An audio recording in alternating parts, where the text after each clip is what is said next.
Hey there, everybody. I'm sorry if it's a bit darker than usual. My lamp is going fuzzy, so I need to replace it. And meanwhile, my very good friend Rachel just lost her dog. So usually I like to pre-read stories before I try recording them, but I wanted to make sure that I got this out today. Um, so, for those of you who know, this is going to be a really weird thing to mention, but one of my biggest comfort stories is from that wonderful racist H.P. Lovecraft. And honestly, I think this is one of those end of life stories where he finally kind of understood some of what he had been missing out on and started to remember what his life was like. And unlike all of the stories that he has a huge reputation for, um, this one is almost loving. Um, and like I said, I kind of thought it would be nice, especially for Rachel, and maybe give her something good to think about tonight. So, when Randolph Carter was 30, he lost the key to the gate of dreams. Prior to that time, he'd made up for the prosiness of life by nightly excursions to strange and ancient cities beyond space and lovely, unbelievable garden lands across ethereal seas. But as middle age hardened upon him, he felt these liberties slipping away little by little, until at last he was cut off altogether. No more could his galleys sail up the river Okronos, past the gilded spires of Thran, nor his elephant caravans tramp through perfumed jungles in Cled, where forgotten palaces with veined ivory columns sleep lovely and unbroken under the moon. He'd read much of the things as they are, and talked with too many people. Well-meaning philosophers had taught him to look into the logical relations of things, and analyze the processes which shaped his thoughts and fancies. Wonder had gone away, and he had forgotten that all life is only a set of pictures in the brain, among which there is no difference betwixt those born of real things and those born of inward dreamings, and no cause to value the one above the other. Custom had dinned into his ears a superstitious reverence for that which tangibly and physically exists, and had made him secretly ashamed to dwell in visions. Wise men told him his simple fancies were inane and childish, and he believed it, because he could see that they might easily be so. What he failed to recall was that the deeds of reality are just as inane and childish, and even more absurd, because their actors persist in fancying them full of meaning and purpose as the blind cosmos grinds aimlessly on from nothing to something and from something back to nothing again, neither heeding nor knowing the wishes of or existence of the minds that flicker for a second now and then in the darkness. They had him chained down to things that are, and had them explained, and had then explained the workings of those things till mystery had gone out of the world. When he complained and longed to escape into twilight realms, where magic molded all the little vivid fragments and prized associations of his mind into vistas of breathless expectancies and unquenchable delight, they turned him instead towards the newfound prodigies of science, bidding him find wonder in the atom's vortex and the mystery of the sky's dimensions.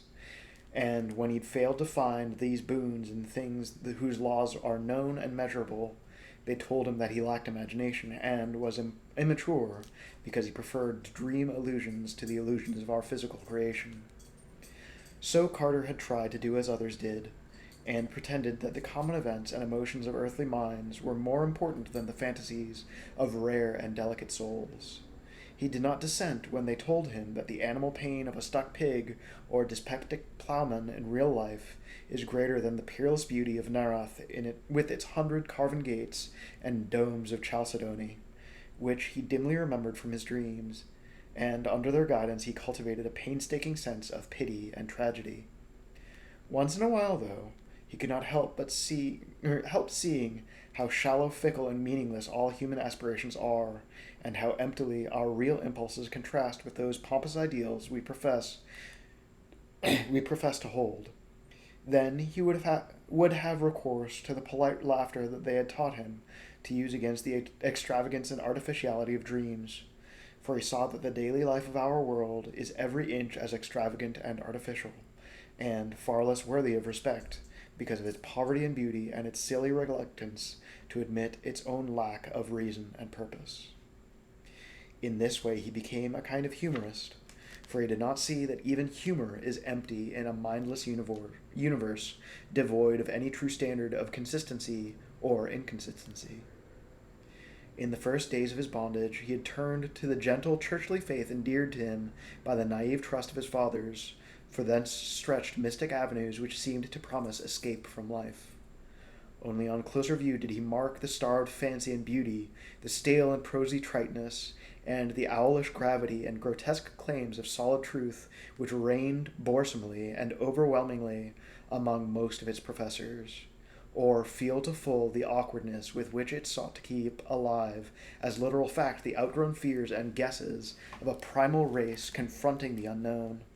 It wearied Carter to see how solemnly people tried to make earthly reality out of old myths which every step of their boasted science confuted, and his misplaced seriousness killed the attachment he might have kept for the ancient creeds that had they been content to offer these sonorous rites and emotional outlets in their true guise of ethereal fantasy.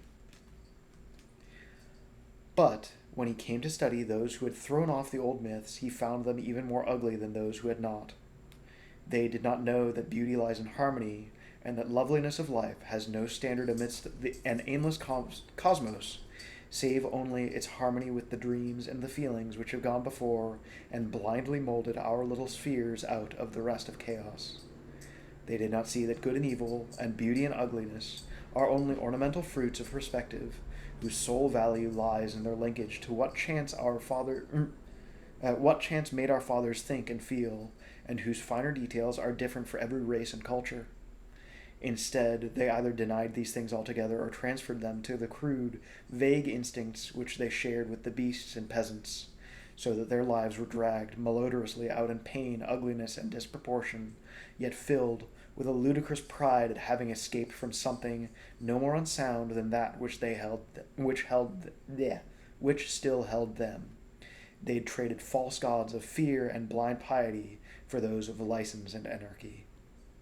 Carter did not taste deeply of these modern freedoms, for their cheapness and squalor sickened a spirit loving beauty alone, while his reason rebelled against the flimsy logic with which their champions tried to gild brute impulse with a sacredness stripped from the idols that they had discarded. He saw that most of them, in common with their cast-off priestcraft, could not escape from the delusion that life has a meaning apart from that which men dream into it, and could not lay aside the crude notion of ethics and obligations beyond those of beauty, even when all of nature shrieked of its own unconsciousness and impersonal unmorality in the light of their scientific discoveries. Warped and bigoted with preconceived illusions of justice, freedom, and consistency, they cast off the old lore and the old ways with the old beliefs, nor ever stopped to think that lore and those ways were the sole markers of their present thoughts and judgment, and the sole guides and standards in a meaningless universe without fixed aims or stable points of reference. Having lost these artificial settings, their lives grew void of direction and dramatic interest, till at length they strove to drown their ennui in bustle and pretended usefulness, noise and excitement, barbaric display, and animal sensation. When these things palled, disappointed, or grew nauseous through revulsion, they cultivated irony and bitterness and found fault with the social order. Never could they realize that their brute foundations were as shifting and contradictory as the gods of their elders, and that the satisfaction of one moment is the bane of the next. Calm, lasting beauty comes only in dream, and this solace the world had thrown away when in its worship of the real it threw away the secrets of childhood and innocence. Amidst this chaos of hollowness and unrest, Carter tried to live as befitted a man of keen thought and good heritage. With his dreams fading under the ridicule of the age, he could not believe in anything but the love of harmony kept him close to the ways of his race and station. He walked impassive through the cities of men, and sighed because no vista seemed fully real, because every flash of yellow sunlight on tall roofs, and every glimpse of balustraded plazas in the first lamps of evening served only to remind him of the dreams that he had once known, and to make him homesick for the ethereal lands he no longer knew how to find. Travel was only a mockery, and even the Great War stirred him but little, though he served from the first in the Foreign Legion of France. For a while he sought friends, but soon grew weary of the crudeness of their emotions, and the sameness and earthiness of their visions. He felt vaguely glad that all his relatives were distant and out of touch with him, for they could not have understood his mental life. That is, none but his grandfather and great-uncle Christopher could, and they were long dead. Then he began once more the writing of books, which he had left off when the dreams had first failed him, but here too was there no satisfaction nor fulfillment, for the touch of earth was upon his mind, and he could not think of lovely things as he had done of yore. Ironic humor dragged down all of the twilit minarets that he reared, and the earthly fear of improbability blasted all the delicate and amazing flowers in his fairy gardens. The convention of assumed pity spilt mawkishness on his characters, while the myth of an important reality and significant human events and emotions debased all his high fantasy into thin-veiled allegory and cheap social satire. His new novels were successful as his old ones had ever been, and because he knew how empty they must be to please an empty herd, he burned them and ceased his writing. They were very graceful novels, in which he urbanely laughed at the dreams he lightly sketched. But he saw that their sophistication had sapped all of their life away. It was after this that he cultivated deliberate illusion and dabbled in the notions of the bizarre and eccentric as an antidote for the commonplace. Most of these, however, soon showed their poverty and barrenness, and he saw that the popular doctrines of occultism are as dry and inflexible as those of science, yet without even the slender palate of truth to redeem them. Gross stupidity, falsehood, and muddled thinking are not dream, and form no escape from a life to a mind trained above their level. So Carter bought stranger books and sought out deeper and more terrible men of fantastic erudition, delving into arcana of consciousness that few have trod, and learning things about the secret pits of life, legend, and immemorial antiquity which disturbed him ever afterward. He decided to live on a rarer plane, and furnished his Boston home to suit his changing moods, one room for each, hung in appropriate colors, furnished with befitting books and objects, and provided with sources of the proper sensations of light, heat, sound, taste, and odor.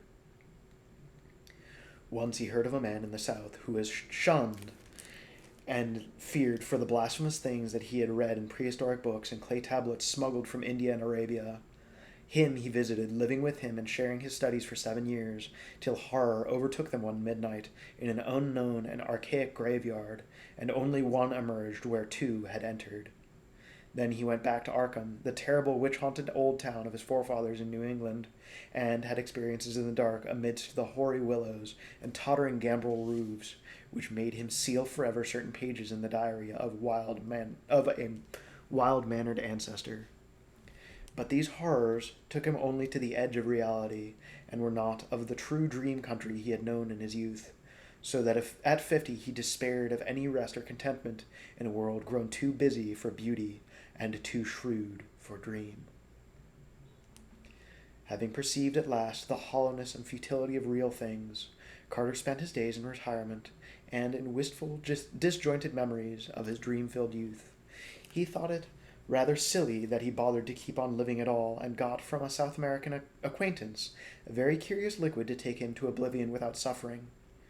Inertia and force of habit, however, caused him to defer action, and he lingered indecisively among thoughts of old times, talking down the strange hangings from his walls, and refitting the house as it was in his early boyhood, purple veins, Victorian furniture, and all. With the passage of time, He became almost glad that he had lingered, for his relics of youth and his cleavage from the world made life and sophistication seem very distant and unreal, so much so that a touch of magic and expectancy stole back into his nightly slumbers. For years those slumbers had known only such twisted reflections of everyday things as the commonest slumbers know. But now there returned a flicker of something stranger and wilder, something of vaguely awesome imminence, which shook the form of things so vaguely which shook the form of tensely clear pictures from his childhood days. Sorry. Something of vaguely awesome imminence which took the form of tensely clear pictures from his childhood days and made him think of little inconsequential things that he had long forgotten. He would often awake calling for his mother and grandfather, both in their graves for a quarter century. Then, one night, his grandfather reminded him of a key. The gray, old scholar, as vivid as in life, spoke long and earnestly of their ancient line and of the strange visions of the delicate and sensitive men who composed it. He spoke of the flame-eyed crusader who learnt wild secrets of the Saracens that held him captive, and of the first Sir Randolph Carter who studied magic when Elizabeth was queen. He spoke, too, of that Edmund Carter who had just escaped hanging in the Salem witchcraft, and who had placed in an antique box a great silver key handed down from his ancestors. Before Carter awakened, the gentle visitant had told him where to find that box, that carved oaken box of archaic wonder whose grotesque lid no hand had raised for 2 centuries. In the dust and shadows of the great attic he found it, remote and forgotten at the back of a drawer in a tall chest. It was about a foot square, and its Gothic carvings were so fearful that he did not marvel no person since Edmund Carter had dared to open it. It gave forth no noise when shaken, but was mystic in the scent of unremembered spices. That it held a key was indeed only a dim legend, and Randolph Carter's father had never known such a box existed. It was bound in rusty iron, and no means was provided for working the formidable lock. Carter vaguely understood that he would find within it some key to the lost gate of dreams, but of where and how to use it his grandfather had told him nothing. An old servant forced the carven lid, shaking as he did so at the hideous faces leering from the blackened wood, and at some unplaced familiarity. Inside, wrapped in a discolored parchment, was a huge key of tarnished silver covered with crystal arabesques, but of any legible explanation there was none. The parchment was voluminous and held only the strange hieroglyphs of an unknown tongue written with an antique reed. Carter recognized the characters as those he had seen on a certain papyrus scroll belonging to that terrible scholar of the South who had vanished one midnight in a nameless cemetery. The man had always shivered when he read this scroll, and Carter shivered now. But he cleaned the key and kept it by him nightly in its aromatic box of ancient oak. His dreams were meanwhile increasing in vividness, and though showing him none of the strange cities and incredible gardens of the old days, were assuming a definite cast whose purpose could not be mistaken. They were calling him back along the years, and with the mingled wills of all his fathers, were pulling him towards some hidden and ancestral source. Then he knew he must go into the past and merge himself with old things, and day after day he thought of the hills to the north, where haunted Arkham and the rushing Miskatonic and the lonely rustic homestead of his people lay. In the brooding fire of autumn, Carter took the old remembered way past graceful lines of rolling hill and stone-walled meadow, distant vale and hanging woodland, carving road and nestling farmstead, and the crystal windings of the Miskatonic, crossed here and there by rustic bridges of wood or stone. At one bend he saw the group of giant elms, among which an ancestor had oddly vanished a century and a half before, and he shuddered as the wind blew meaningfully through them. Then there was the crumbling farmhouse of old Goody Fowler the witch, with its little evil windows and great roof sloping nearly to the ground on the north side. He sped up his car as he passed it, and did not slacken until he had mounted the hill where his mother and fathers before her were born, and where the old white house still looked proudly across the road at the breathlessly lovely panorama of rocky slope and verdant valley, with the distant spires of Kingsport on the horizon, and hints of the archaic, dream-laden sea in the farthest background. Then came the steeper slope that held the old Carter place he had not seen in over 40 years. Afternoon was far gone when he reached the foot, and at the bend halfway up, he paused to scan the outspread countryside, golden and glorified in the slanting floods of magic poured out by a western sun. All the strangeness and expectancy of his recent dreams seemed present in this hushed and unearthly landscape, and he thought of the unknown solitudes of other planets as his eyes traced out the velvet and deserted lawns, shining undulant between their tumbled walls, the clumps of fairy forest setting off far lines of purple hills beyond hills, and the spectral wooded valley dipping down in shadow to dank hollows where trickling waters crooned and gurgled among swollen and distorted roots. Something made him feel that motors did not belong in the realm he was seeking, so he left his car at the edge of the forest, and putting the great key in his coat pocket, he walked up on the hill. Woods now engulfed him utterly, though he knew the house was on a high knoll that cleared the trees except to the north. He wondered how it would look, for it had been left vacant and untended through his neglect since the death of his strange great-uncle Christopher 30 years before. In his boyhood, he had reveled through long visits there and had found weird marvels in the woods beyond the orchard. Shadows thickened around him, for the night was near. Once a gap in the trees opened up to the right, so he saw off across the leagues of twilit meadow and spied the old congregational steeple on the central hill in Kingsport, pink with the last flush of day, the panes on the little round windows blazing with reflected fire. Then, when he was deep in shadow again, he recalled with a start that the glimpse must have come through a childish memory alone, since the old white church had long been torn down to make room for the congregational hospital. He had read of it with interest, for the paper had told about some strange burrows or passages found in the rocky hill beneath. Throughout his puzzlement, a voice piped, and he started again at its familiarity after long years. Old Benijah Corey had been his uncle Christopher's hired man, and was aged even in those far-off times of his boyhood visits. Now he must be well over 100, but that piping voice could come from no one else. He could distinguish no words, yet the tone was haunting and unmistakable. To think that old Benijah could still be alive. Master Andy, where be you? Do you want to scare your Aunt Marthy plumb to death? Ain't she told you to keep nigh the place that afternoon and get back afore dark? Randy! He's beating his boy for running off in the woods I ever see. Half the time is setting off mooning around that snake den in the upper timber lot. Whew! Randy! Randolph Carter stopped in the pitch darkness and rubbed his hand across his eyes. Something was strange. He had been somewhere he ought not to be. He had strayed very far to places where he had not belonged, and now was inexcusably late. He had not noticed the time on the Kingsford steeple, though he could easily have made it out with his pocket telescope, but he knew his lateness was something very strange and unprecedented. He was not sure that he had his little telescope with him, and put his hand in his blouse pocket to see. No, it wasn't there, but there was a big silver key he had found in a box somewhere. Uncle Chris had told him something odd once, about an old unopened box with a key in it, but Aunt Martha had stopped the story abruptly, saying it was no kind of thing to tell a child whose head was already too full of queer fancies. He tried to recall just where he had found the key, but something seemed very confused. He guessed it was in the attic at home in Boston, and dimly remembered bribing Parks with half his week's allowance to help him open the box and keep quiet about it.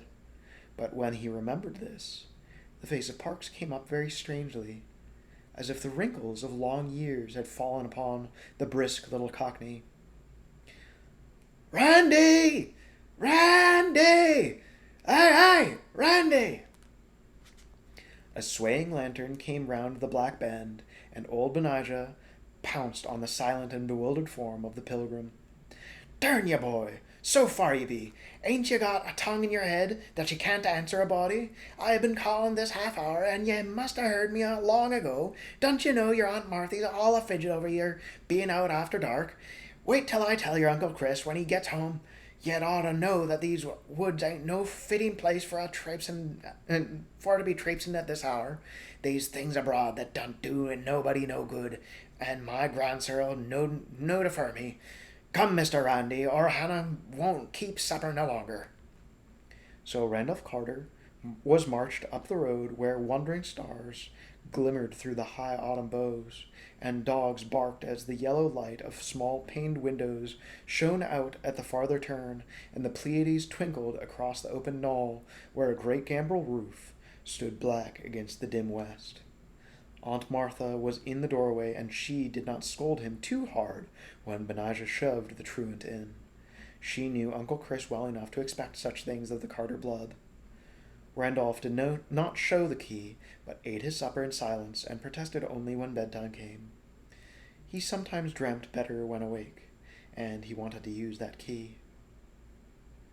In the morning, Randolph was up early and would have run off to the upper timber lot if Uncle Chris had not caught him and forced him into his chair by the breakfast table. He looked impatiently round the low-pitched room with the rag carpet and exposed beams and corner posts, and smiled only when the orchard boughs scratched at the leaded panes of the rear window. The trees and the hills were closed in, and formed the gates of that timeless realm which was his true country. Then, when he was free, he felt in his blouse pocket for the key, and, being reassured, skipped off across the orchard to the rise beyond, where the wooded hill climbed again to the heights above even the treeless knoll. The floor of the forest was mossy and mysterious, and great lichened rocks rose vaguely here and there in the dim light, like druid monoliths among the swollen and twisted trunks of sacred grove. Once in his ascent, Randolph crossed a rushing stream whose falls a little way off sang runic incantations to the lurking fauns and the Egyptians and dryads. The Agapans and dryads. Or is that Egapans? Not a word I know. Then he came to the strange cave in the forest slope, the dreaded snake den, which country folk shunned, and away from which Benijah had warned him again and again. It was deep, far deeper than anyone but Randolph suspected, for the boy had found a fissure in the farthermost black corner that led to a loftier grotto beyond, a haunting sepulchral place whose granite walls held a curious illusion of conscious artifice. On this occasion, he crawled in as usual, lighting his way with matches filched from the sitting-room match-safe, and edging through the final crevice with an eagerness hard to explain even to himself. He could not tell why he approached the farther wall so confidently, nor why he instinctively drew forth the great silver key as he did so, but on he went, and when he danced back to the house that night, he offered no excuses for his lateness, nor heeded in the least the reproofs he gained for ignoring the noontide dinner horn altogether.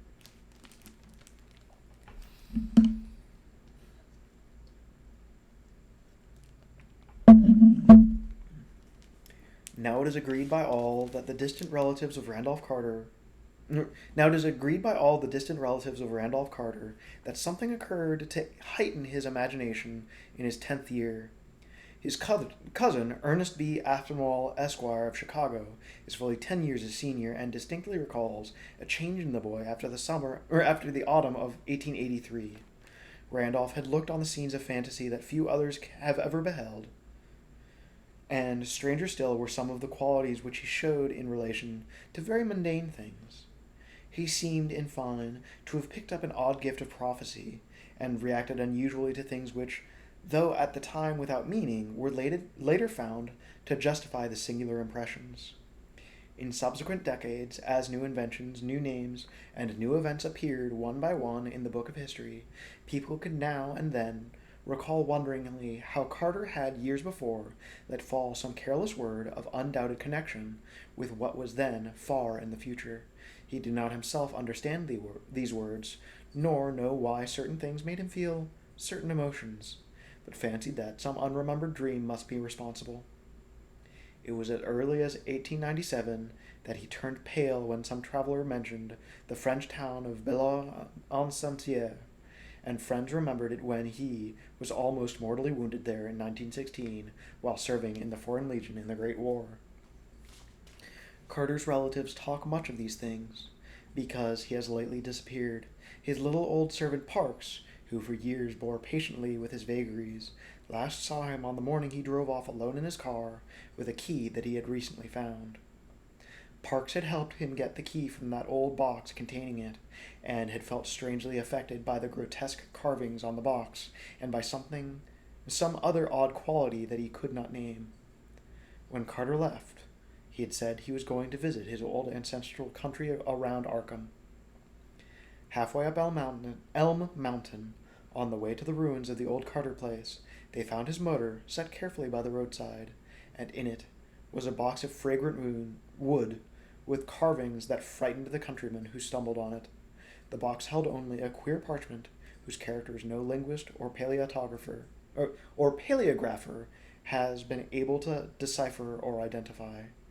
Rain had long effaced any possible footprints through Boston, though Boston investigators had something to say about evidences of disturbances among the fallen timbers of the Carter place. It was, they averred, as though someone had groped around the ruins at no distant period. A common white handkerchief found among forest rocks on the hillside beyond cannot be identified as belonging to the missing man. There is talk of apportioning Randolph Carter's estate among his heirs, but I shall stand firmly against this course, because I do not believe that he is dead. There are twists of time and space, of visions and reality, which only a dreamer can divine. And from what I know of Carter, I think he has merely found a way to traverse these mazes. Whether or not he will ever come back, I cannot say. He wanted the lands of dream he had lost, and yearned for the days of his childhood. And then he found a key, and I somehow believe that he was able to use it to strange advantage. I shall ask him when I see him, for I expect to meet him shortly in a certain dream city we both used to haunt. It is rumored in Ulthar, beyond the river Sky, that a new king reigns on the opal throne of Ilikvad, and that fabulous town of turrets atop the hollow cliffs of glass overlooking the Twilit Sea, wherein the bearded and finny Gnori build their singular labyrinths, and I believe I know how to interpret this rumor. Certainly I look forward impatiently to the sight of that great silver key, for in its cryptical arabesques there may stand symbolized all the aims and mysteries of a blindly impersonal cosmos. So,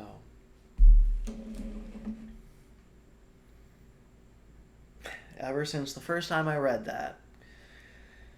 that made me think of my very good friend Rachel, because she has always been a dreamer, and she once told me that anytime she had a big decision to make, she would walk out in the middle of the woods and fall asleep under a tree. And in Stardust, when he meets the dryad who turned into a tree, that is 100% Rachel. And I could not resist the wink and a grin when I got to that part. So,